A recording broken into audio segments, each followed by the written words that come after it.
Hi, everyone. Welcome to our weekly webinar for education staff. We are so glad that you've joined us today. I see several people still joining, so I'm going to pause for just a moment.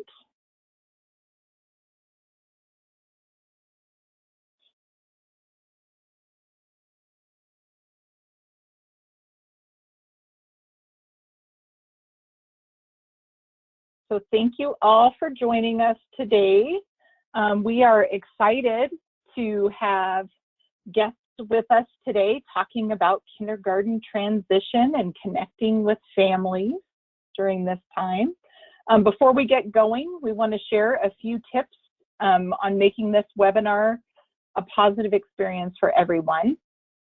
Please be sure to mute your computer or phone to minimize any background noise. We are recording this webinar and it will be posted in Basecamp in the webinar docs and files once it's available. And we would love to invite you to use the question box to type in any questions and we will respond as we're able. I see someone saying they are unable to see and hear us. If you're connecting by computer, sometimes there's difficulties, so it may help to call in on the call-in number.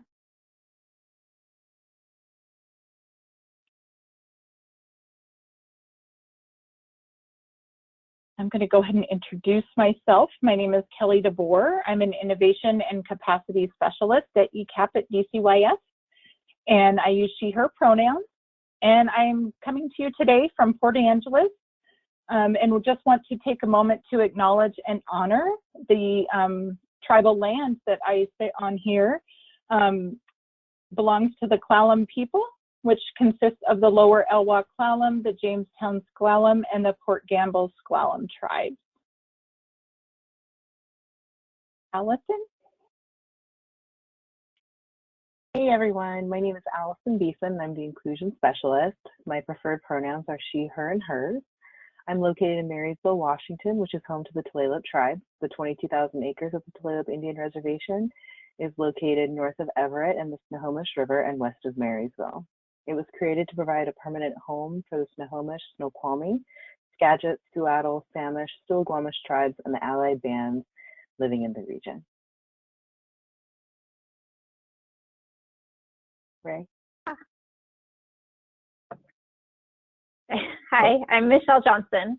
I'm the Tribal Specialist at DCYS ECAP.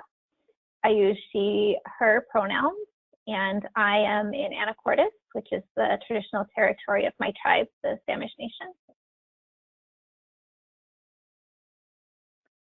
Thanks, and my name is Ray Soriano. I'm on the Innovation and Capacity team at DCYS ECAP. I use he, him, his pronouns. And I am calling in from Bellingham, Washington, which is the traditional lands of the Lummi, Nooksack, and other Coast Salish people. And I recognize and honor their history, presence, and resilience. And just glad everybody can join us today.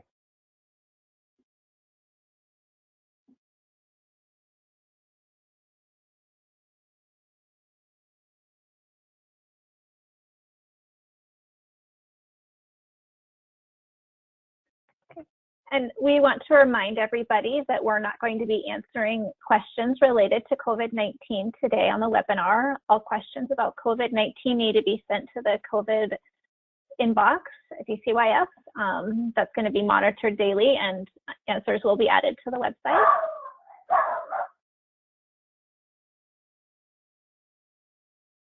So today we're going to be talking about kindergarten transition. So we'll be talking about how to connect with families about transitions. We'll have some time for questions, to answer your questions about transition, and then we'll be asking for some of what you're doing around transitions.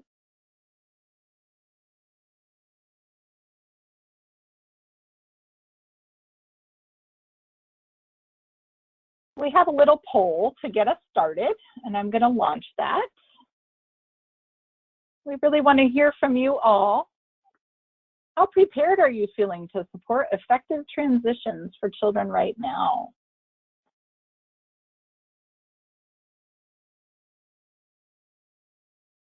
I'm going to give a few moments. I see lots of people responding here.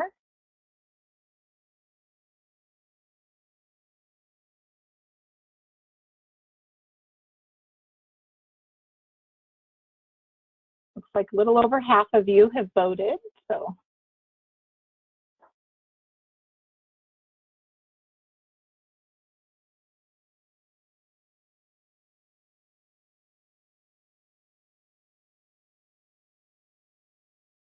Okay, 10 more seconds to decide.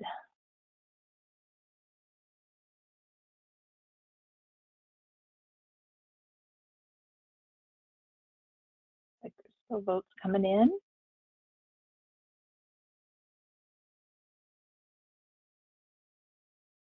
Alrighty, I'm going to close the poll and share it.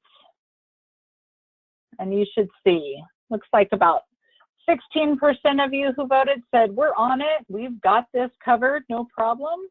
77% of you said, we're on our way, but we've got some more to do. And about 12% are like, help me, not sure how to handle this right now. Great, thank you for sharing. And with that, I'm going to go ahead and turn it over to Mary and Gretchen. Hello, everyone. I'm so glad you were able to make it today. My name's Mary Taylor. I'm a transition specialist with ECAP out of DCYF, and I use she, her pronouns, and I'm actually based in Lake Stevens. We got a lot of North Enders up here, and on the lands of the Tulalip, Snohomish, and Coast Salish tribes. And I am here with my amazing OSPI partner, Gretchen. Gretchen, do you want to introduce yourself? I was here with Gretchen. There she is.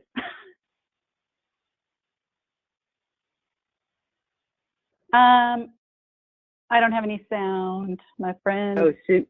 Sorry. There we go. I'm on mute. Okay, let's get all the troubles out right up front. So my name is Gretchen Starr-Brunate. I am the kindergarten specialist, transition specialist at OSPI, partnered with Mary in this work. I use she, her pronouns, and I come to you from Bellevue, Washington, which is on the Muckleshoot and Snoqualmie land. We're thrilled to be here today.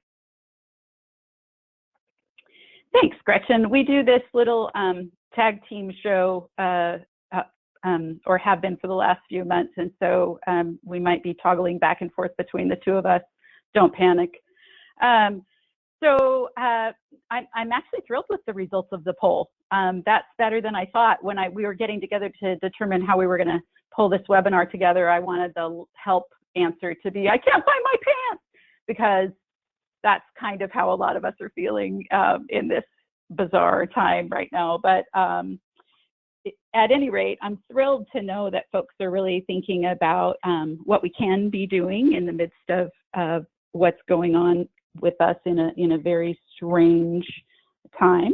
So the first thing that we'd like to talk about, actually, and sort of set a context for kindergarten transitions or early learning transitions, is to think about what is your early learning story. So if you stayed home with grandma every day, your take on what an effective transition looks like might be different than a person who was a part of a migrant ECAP program when they were young, or if you sat in front of Mr. Rogers. So, oh, Kelly, you can click the photos because they're more fun to see. So just take a moment to think about, where were you birth to 5 and before, at the beginning of going into formal schooling in elementary school. Hopefully those pictures will spark some memories or just really be fun to look at.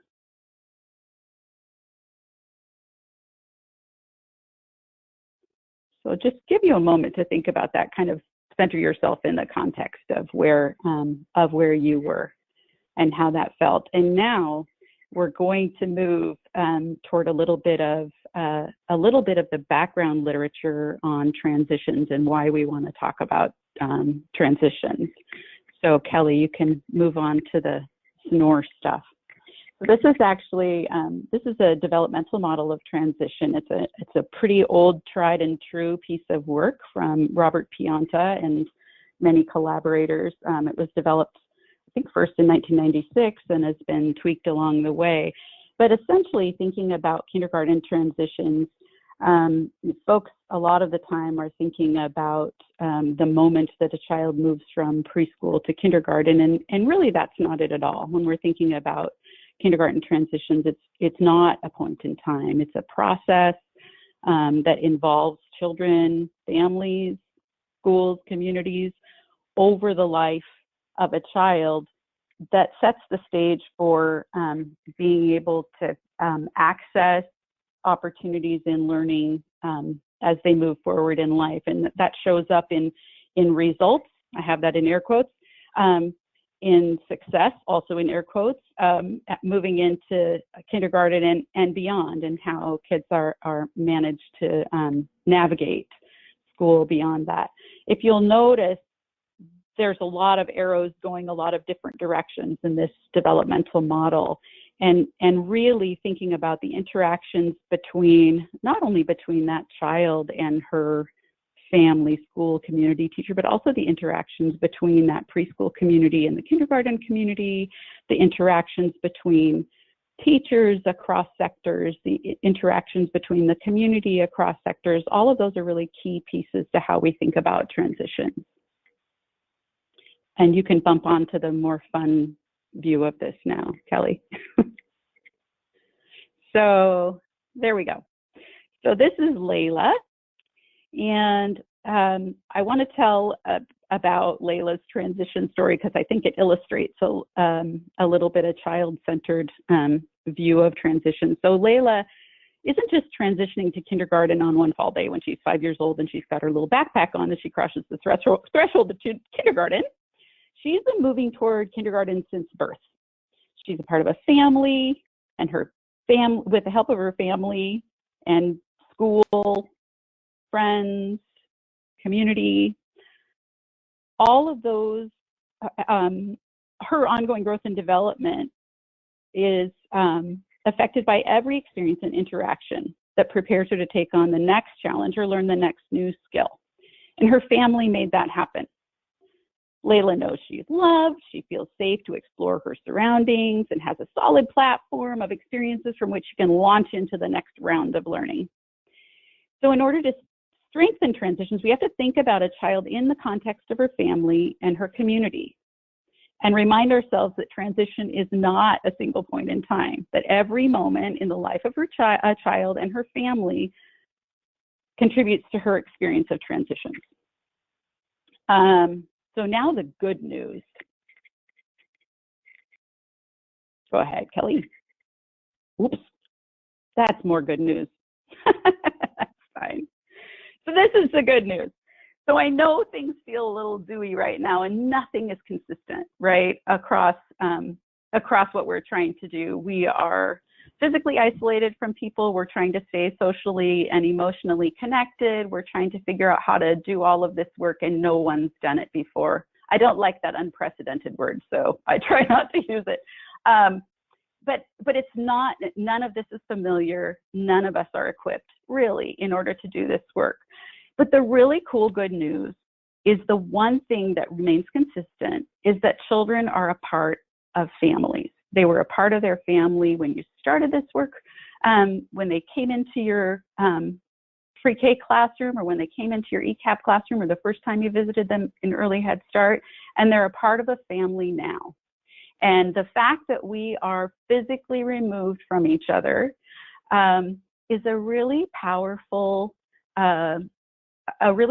way to weight the importance of that child's place in her family, and how we're thinking about transitions and how we're thinking about learning in general. So full disclosure, I was preparing these slides late and didn't have time to run some new stuff through communication. So that is in fact my family. The highlighted belly there is my grandson. I like how the sun hits it, that magical belly. But in thinking about how we put our plans together and thinking about transitions, it's important to really think about that family strength and the strength of our families and children that we serve. And let's see, I didn't introduce the fact that Gretchen and I, that's fine, Kelly, you can stay there, have been working on research around transition practices in Washington as a part of the preschool development grant. I apologize, I should have mentioned that first. And one of the ways that we're discovering what we can do with this work is by having this opportunity to think really differently about our approaches and what we can do for children and families with the foundation's changed so much of the work that we're doing. And so we've taken that research and some work that we're leaning into moving forward and tried to sort of interpret that to support folks' understanding of transitions and what we can be doing right now. Let's see. So go ahead, Kelly, you can move on to the slide. I'm almost done with the literature part of this and the really snoring part. So, and it's hard for me to perform without a laugh track because I'm used to a laugh track. I'm just kidding, no one laughs at my jokes.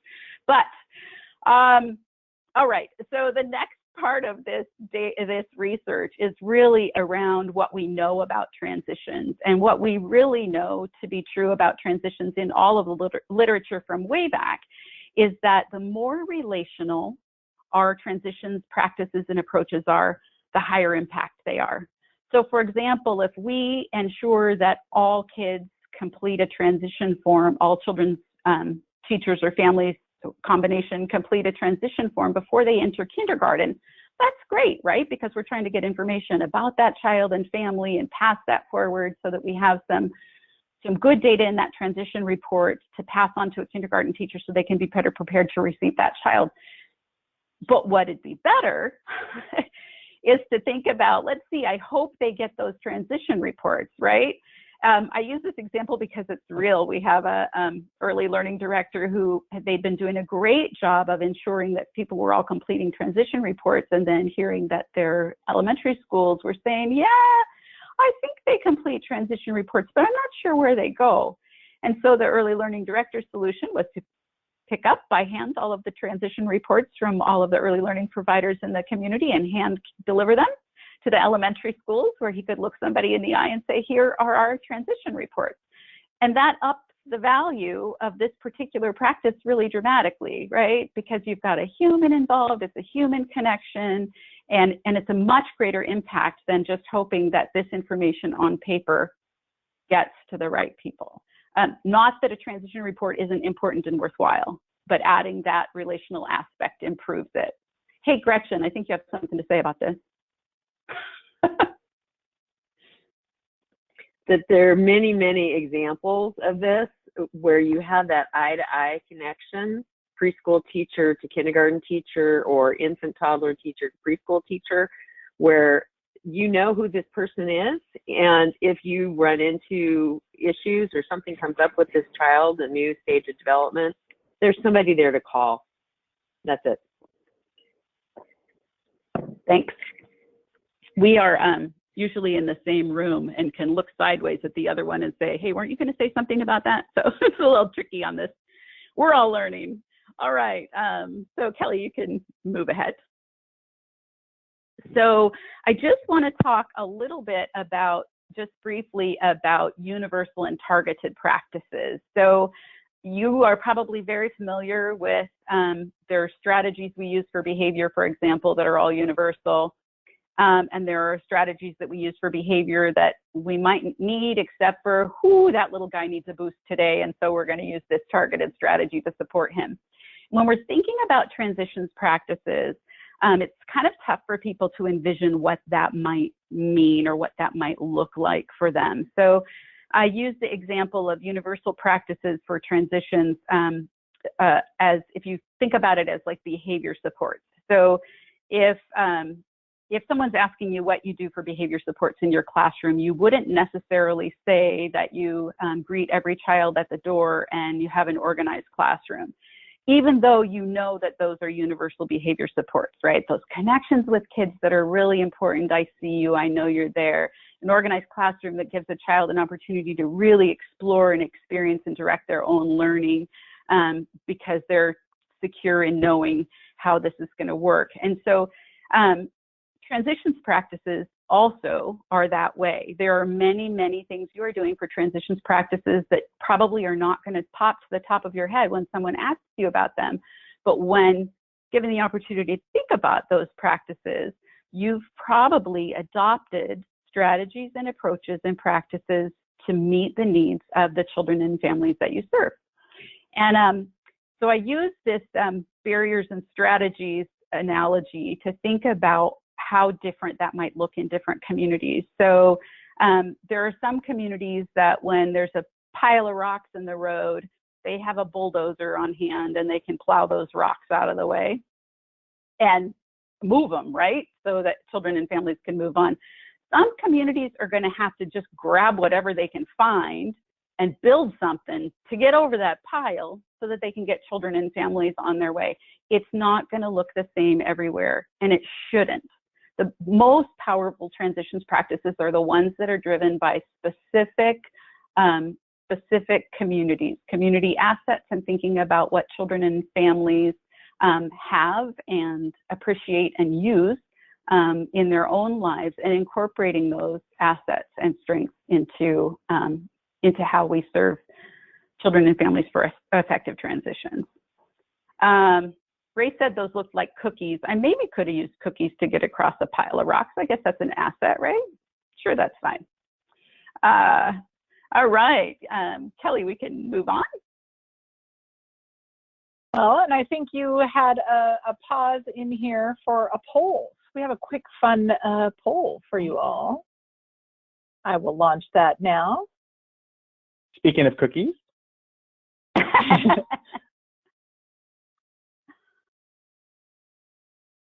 Curious to know, what is your main distraction during webinars? My house has never been quieter today. It's just a fluke. There are no distractions. Well, except me. I'm a pretty big distraction for myself. So it looks like a little over half of you have voted, and votes are still coming in. So I'll give it about 10 more seconds.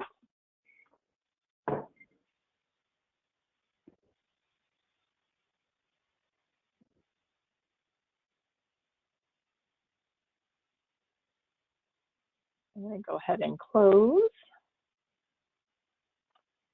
And let's see, it looks like almost a tie there with other humans and kids,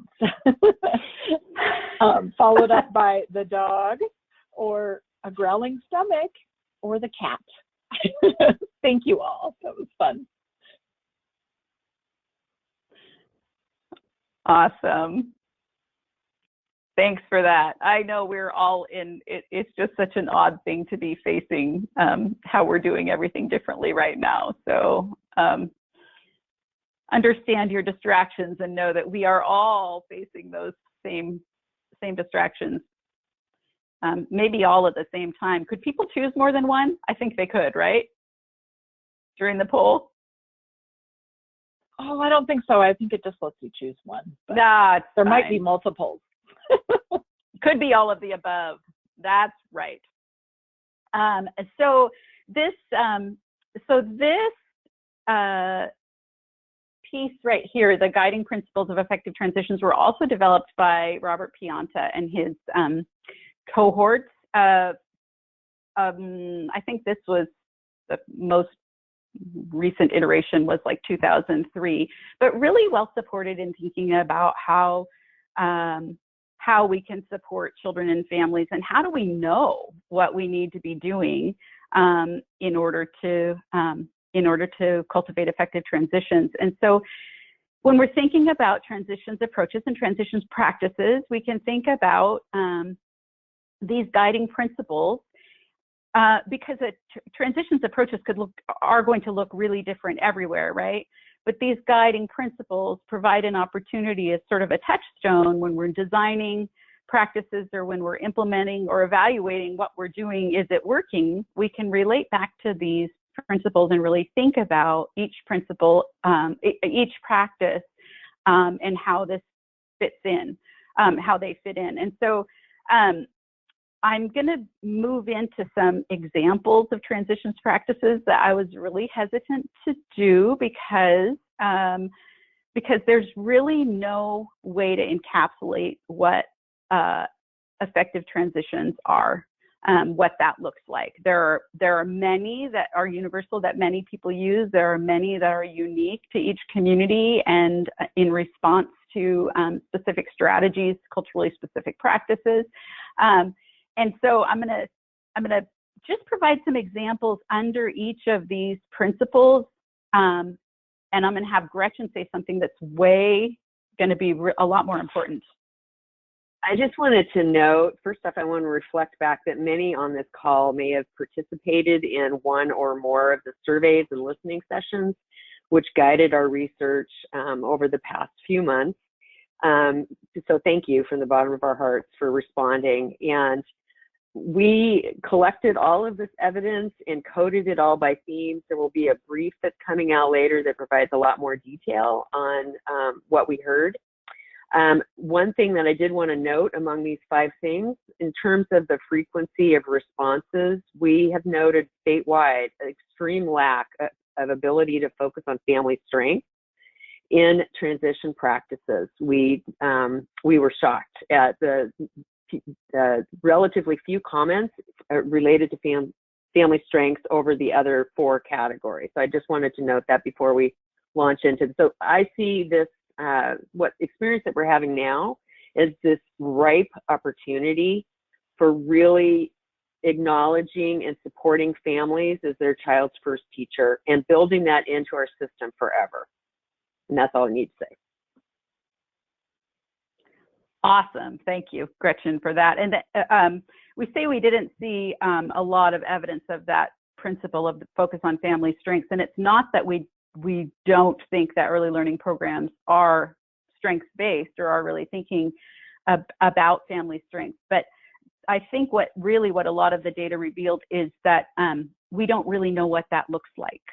And part of that is taking a hard look and saying, well, we can do better with that because it's really challenging.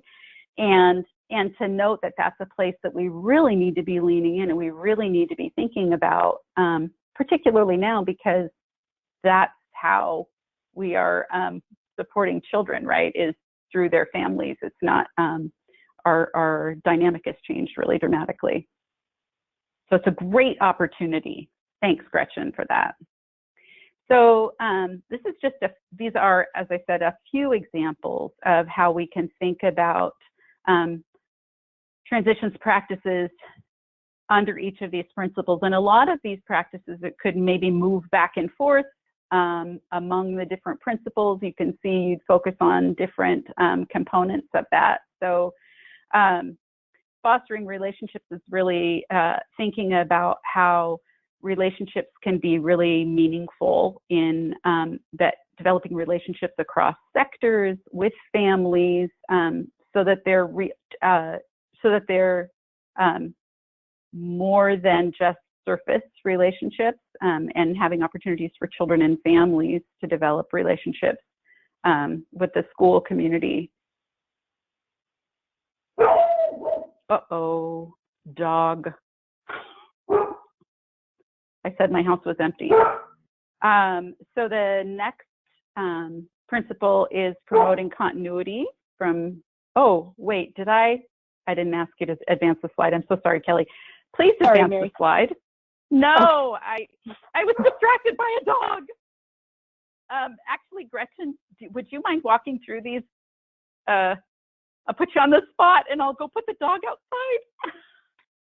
Yes, so I'm thrilled to do that. So we found that this was one of the most powerful ways to ensure that you have a very strong transition, that the relationship part really are the most important. So building in and strengthening that scaffolding across from the preschool teacher to the kindergarten teacher, ensuring that the family voice is heard all the way across. So that's getting to know the teacher, school, and staff. The cross-sector site visits where the preschool teacher gets to visit the kindergarten classroom, kindergarten teacher gets to visit the preschool classroom, like the transition forum, other forms of face-to-face data sharing, especially important in inclusive classrooms, And the cross-sector professional learning communities, while relatively rare in terms of their frequency that we saw, they are a super powerful opportunity.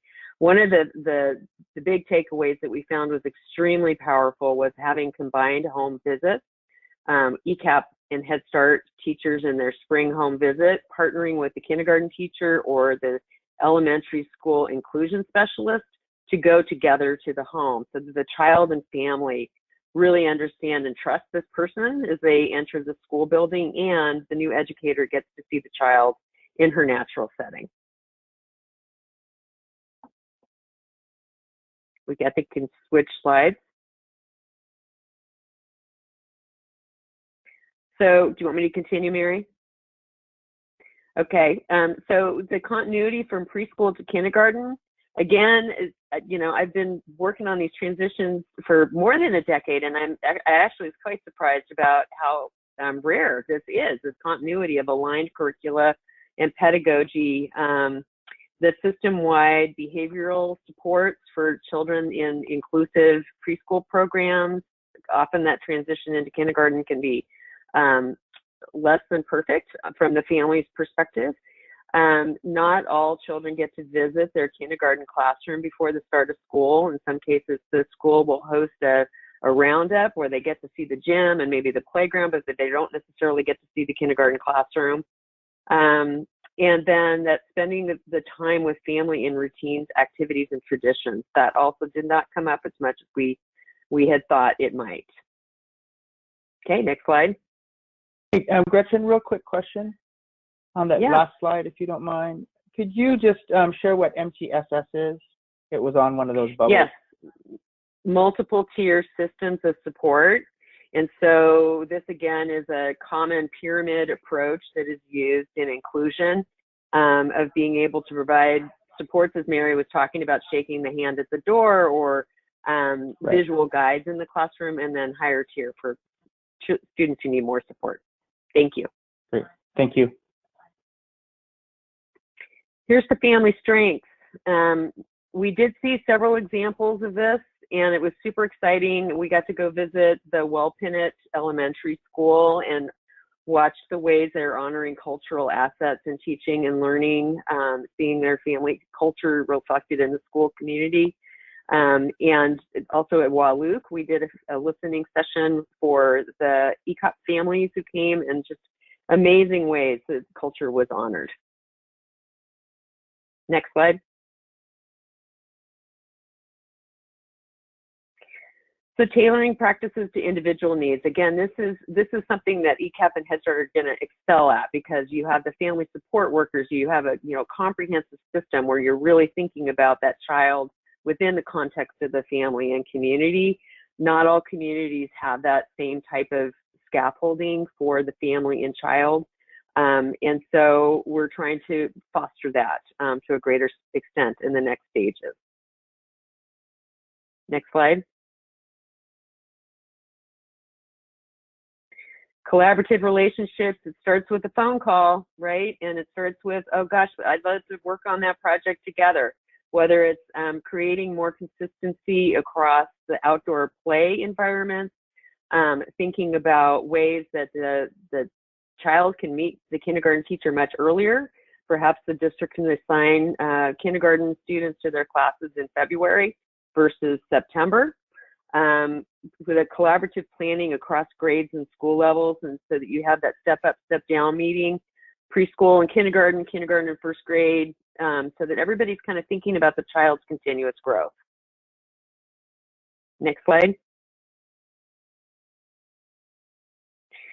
So this is the transition to what's next. As of hopefully May 1, there will be a contract between DCYF and OSPI for the next round of this work. As many of you may know, Washington was extremely fortunate to have be successful in a very competitive proposal process for receipt of the preschool development grant implementation. So Mary and I have now concluded our first round of the planning grant, and we're getting ready to launch this next stage with a very large team from DCYF, including many faces on this webinar, and many others as well.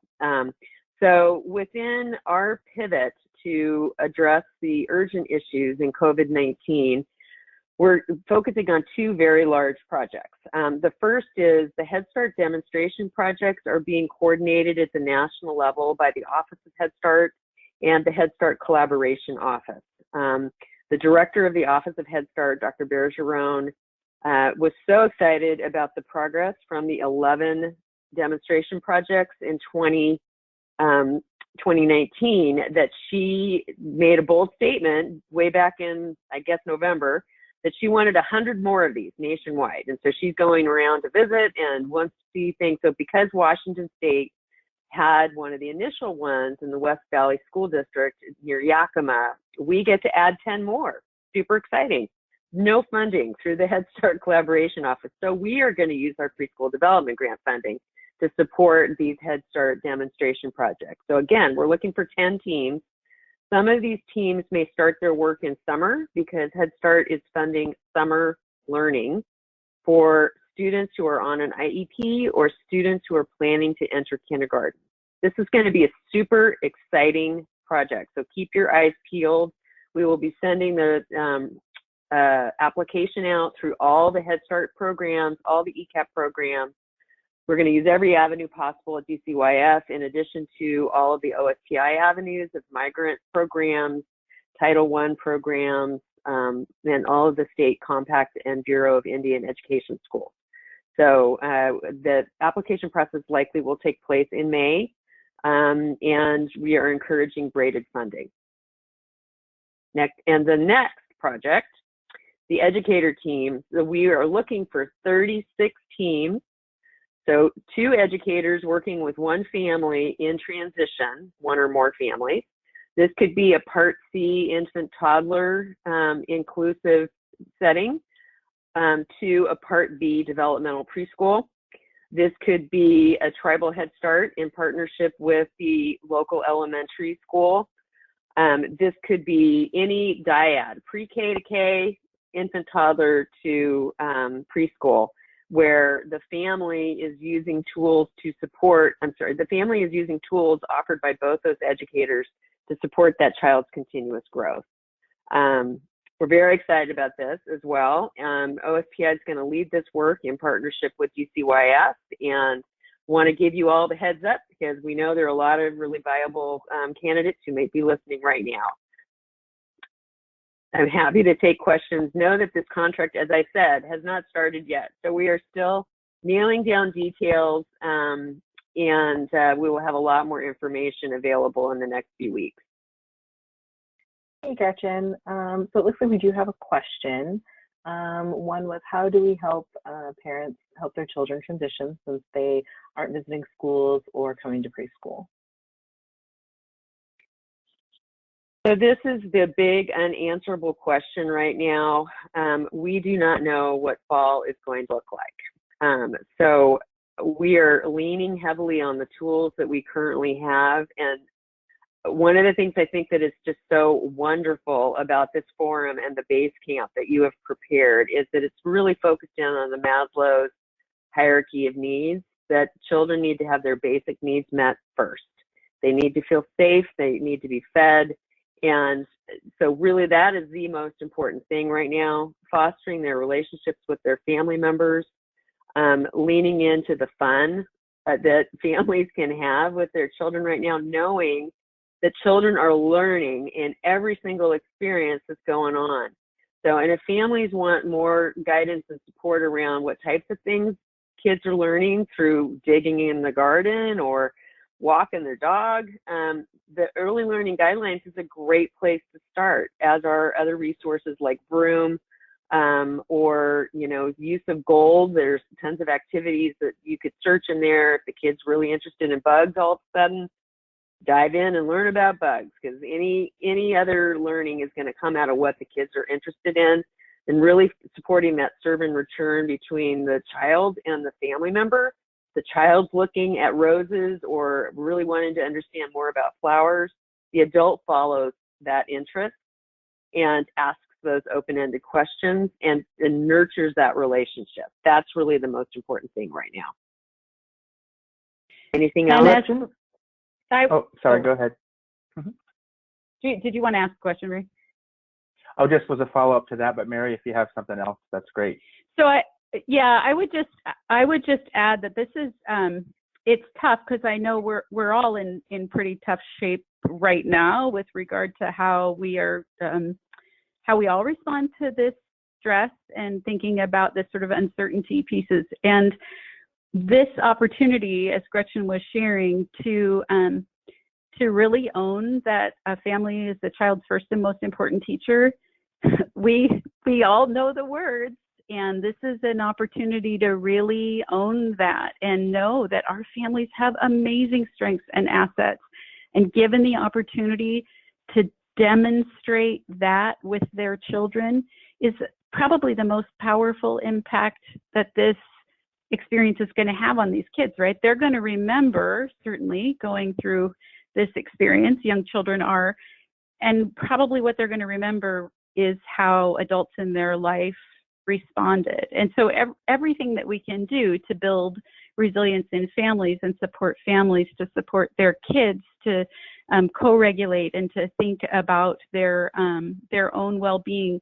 We know that learning happens in relationships, and what we have right now is a real opportunity to focus on relationships.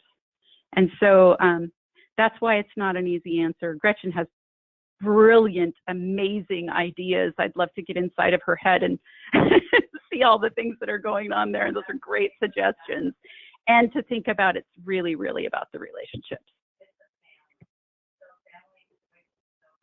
Yeah, and just one follow-up to what you were saying, Gretchen, on that is, are you, and to Mary as well, as we are continuing to deal with the pandemic and the uncertainty of not only what's going to look like in the fall, but what it's going to look like even in the summertime. You know, we don't have a lot of answers yet. Are you aware of any schools or districts, or is OSPI looking at anything in regard to how can parents of pre-kindergartners who will be entering kindergarten get to know those schools that their kids are going to be going to? Are you aware of any things like virtual tours or just different sort of creative things that the schools might be doing to help pre-kindergarten families to get to know either the school or teachers? That is such a phenomenal question, and I am super excited to take that back to OSPI. So frankly, I have not heard of virtual tools yet. What I have been hearing is that kindergarten teachers and principals are scrambling to serve the current kindergartners. They haven't, the registration and all of the things are going to look super different for the coming year. But I love this idea. So just give me a little bit of time to poke around at OSPI and ask that question, and I will post the answers that I find on Basecamp. And I will boldly suggest that this is a great forum to think about how we seed opportunities for school districts to engage with children and families, particularly children and families coming into kindergarten in the fall, whatever that looks like, because folks asking those questions, there are, quite frankly, Ray, to answer your question, a lot of school districts who've said, hold on to your registration packet. It's April. And we know that this is not a moment in time. And so the opportunity really to engage with folks in thinking about creative ways to do virtual tours or take pictures, for crying out loud, of buildings and classrooms and teachers' spaces and children playing in classrooms and working in classrooms to can make that connection and offer the familiarity of putting of families putting themselves in that place as a part of that school is a really great opportunity. So I'm hoping this generates lots of thinking about how that could happen from all of these creative folks on the call today. I do want to note an opportunity. I'm co-leading. There are 2 cohorts right now of kindergarten teachers in a community of practice. We just had our second session today. There will be a total of 3 sessions ending in early June. And we're testing out some of the ideas with them that we hope to implement with the dyads of educators in the fall. So these types of questions, if you fuel them to me through Basecamp, they're perfect for connecting with the kindergarten teachers. So thank you for asking. Awesome, thanks. Kelly, do you want to move us forward? So here's another poll, because polls are fun, right?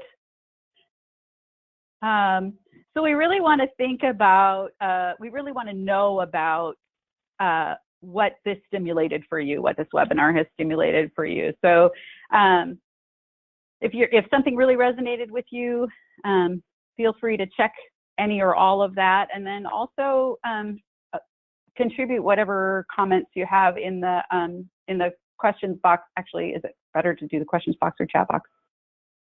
At any rate, in the question box, great. Just so that we can hold on to all of that information, because you are more than likely going to be answering each other's questions, and so that's the benefit of having all of these great minds together.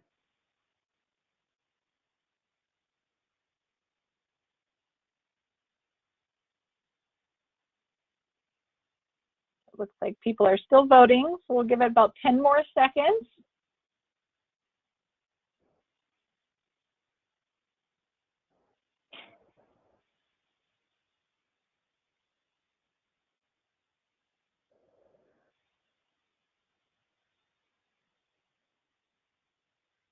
Okay, I'm going to close the poll and share the results here.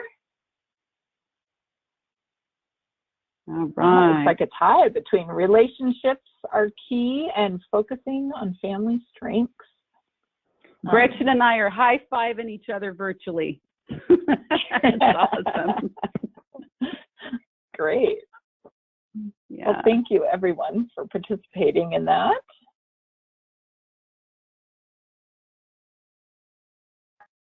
That's great. So just a message that we are who is going to figure this out. You all, everyone who's on this webinar, everyone who's connected to somebody who's thinking about this differently and supporting each other. This is how we're going to get through this, and we're just really grateful for your leaning into this conversation and participating with us. And since I skidded right over our explanations around readiness, I will pass on a sort of a brief about transitions and readiness to Kelly that she can post to Basecamp.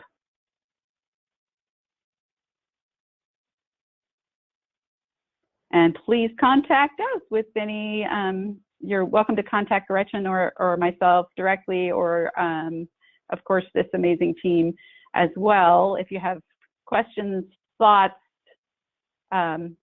whatever you'd like to comment on, we're happy to hear it.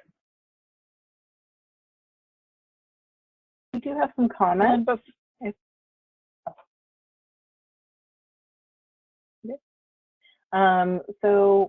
Someone commented that they about how they're connecting with schools and families. So someone said that they call schools and connect with principals and teachers within programs. So I wanted to share that with you guys. And it's also a great time for older siblings to share with soon-to-be kindergartners all the great things about kindergarten. I think that's awesome. And there's also some nervous feelings out there too. So thank you all for sharing some of your comments and your questions within this. It's awesome.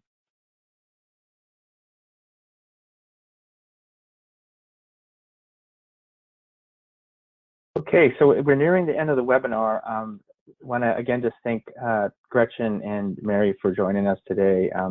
One of the privileges of being able to work on the state level is that we just have a lot of wonderful people that we partner with and work with on a daily basis with the same goals. So thanks so much, Gretchen and Mary, for helping out with this, particularly as we still have so many unknowns for the coming months. And so thanks for that. And want to just ask the participants today what other topics you might be wanting to hear about. And we do want to say that we have taken a poll in the past about what other topics, and we have heard you in regard to a couple things, including some more professional development, which we've been sharing on an ongoing basis, as well as individualizing for kids and things like that. But please do let us know what other topics might be helpful for you. And it's possible I could see us even returning to some sort of reconnection around kindergarten transition, maybe in about a month, who knows, as we get hopefully a little better idea about what kindergarten looks like, perhaps. And maybe we will, maybe we won't, but please do let us know what topics you have for us, either in the chat area of Basecamp, which is called Campfire, or in, you can email any one of us at any time as well. And I do see a general question up there. I'm not sure if Elson, you wanted to check on that one and share that one out. Absolutely. So it's a general question regarding ECAP education services, and it's not related to kindergarten transition.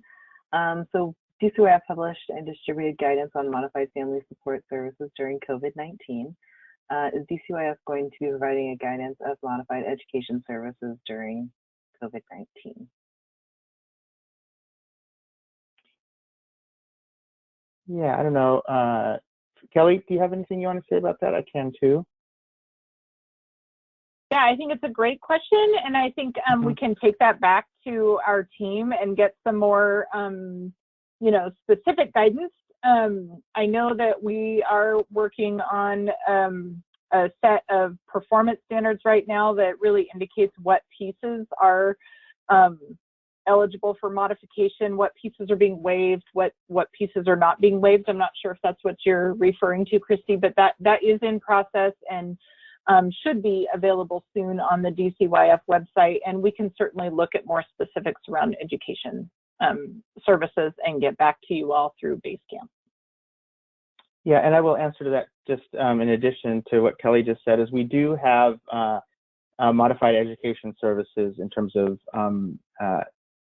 some sort of guidance, and so it may just be, particularly for you, Christy, and many others, that it's about sort of getting to know where that is or where that was distributed through. So we'll make sure that we answer that question clearly so you can have all of the support resources you need around modified services. So thanks for that question.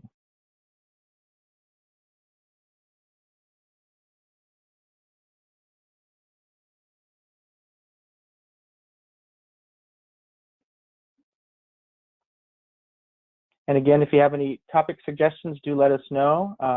One thing just to mention too, since we got a couple more minutes here, is you know, we would love to make these even more interactive.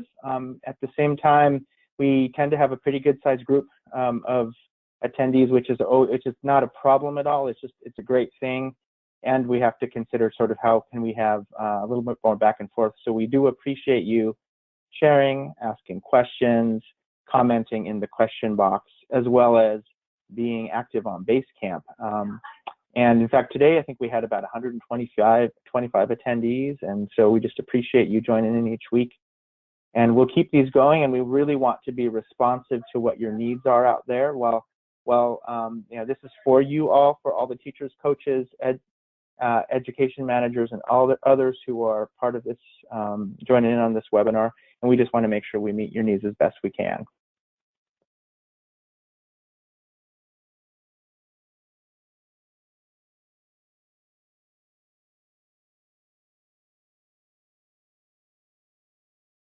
So again, just want to thank Mary and Gretchen for joining us. We really appreciate the information you shared today, as well as to all of you participating in our weekly webinars. We really want to hear from you. So please feel free to email topics for the future or your questions, or reach out to us in Basecamp. We look forward to chatting with you more. Thank you. Thanks everybody for all the work you do out there. Thanks everyone. Thanks again, Bye Mary and Gretchen. everyone. Thank you. Take care. Be well.